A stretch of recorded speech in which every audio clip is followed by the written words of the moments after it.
চলো আজ কাচকৌটো ডিজাইন করা যাক। কাচকৌটোটা অনেক পুরনো, ঠাকুরের কাছে ছিল, কেমন কালারটাও হয়ে গেছিলো, তাই ভাবলাম চলো আজকে কাচকৌটোটা ডিজাইন করেই ফেলি। প্রথমে লাল রং দিয়ে পুরোটাকে কভার করে নিলাম।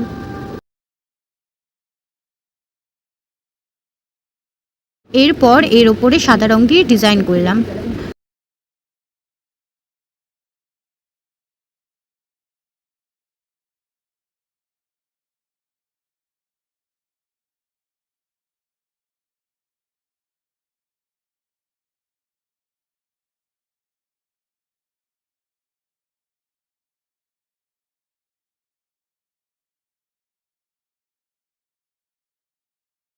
সত্যি বলতে এর আগে কখনো কাচকৌটো ডিজাইন করিনি, ফার্স্ট টাইম ট্রাই করলাম, কেমন হয়েছে জানিও। ফাইনালি কমপ্লিট হলো, এই ছিল ফাইনাল রেজাল্ট। কেমন হয়েছে আমাকে কমেন্টে জানিও, আর যদি ভালো লেগে থাকে চ্যানেলটা সাবস্ক্রাইব করে দিও।